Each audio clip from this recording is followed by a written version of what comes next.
అందరూ బాగున్నారమ్మా? బాగున్నారా? నేను వచ్చేటప్పుడే ఒక అతను ఎవరో ఈ వైసీపీ ప్రభుత్వానికి సంబంధించిన కల్తీ మద్యం తాగినట్టున్నాడు ఒక ఆయన. నా దగ్గరకు వచ్చి హైపరాదిని అడిగానని చెప్పమంటున్నాడు. ఆ కల్తీ మద్యం ఎంత పని చేస్తుందో మీరే చూడండి.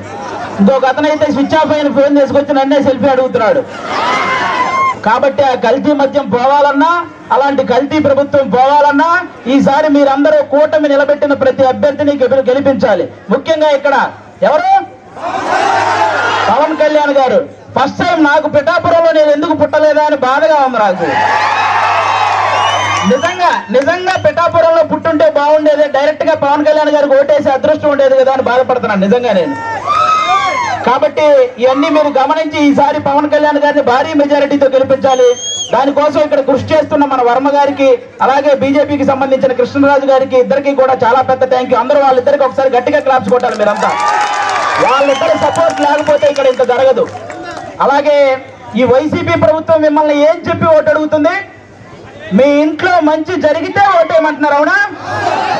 అసలు వాళ్ళ ఇంట్లో మంచి జరగలేదని ఇద్దరు చెల్లెలు రోడ్డు మీద తిరుగుతున్నారు, అవునా కాదు? మరి వాళ్ళ ఇంట్లోనే మంచి జరగనప్పుడు మీ ఇంట్లో మంచి ఎలా చేస్తారు? అది ఒకటి మీరు గమనించాలి, అవునా? ఇంకోటి ఏమంటారు? మేము పొద్దున బటన్ నొక్కితే ఆడవాళ్ళ అకౌంట్ లో 10,000 రూపాయలు పడుతున్నాయి అంటారు, అవునా? మరి సాయంత్రం మూతిప్పితే మగవాళ్ళ అకౌంట్ లో నుంచి 30,000 పోతున్నాయి.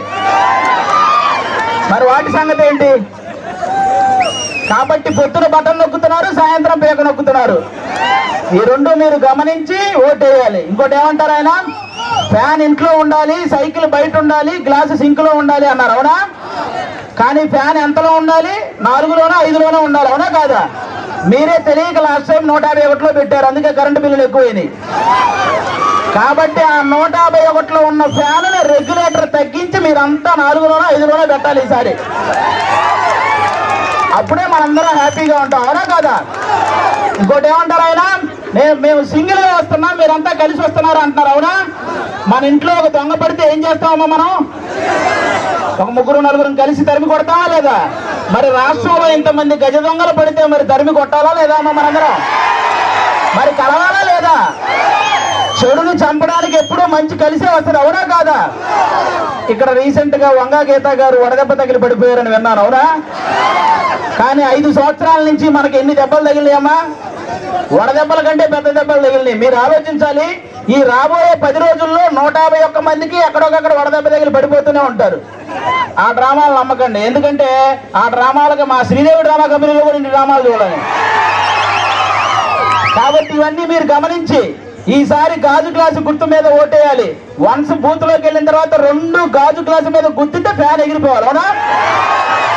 ఇది గుర్తు పెట్టుకుని అందరూ ఓటేయాలని కోరుకుంటున్నాం. జై జనసేన, జై టీడీపీ, జై బీజేపీ. అలాగే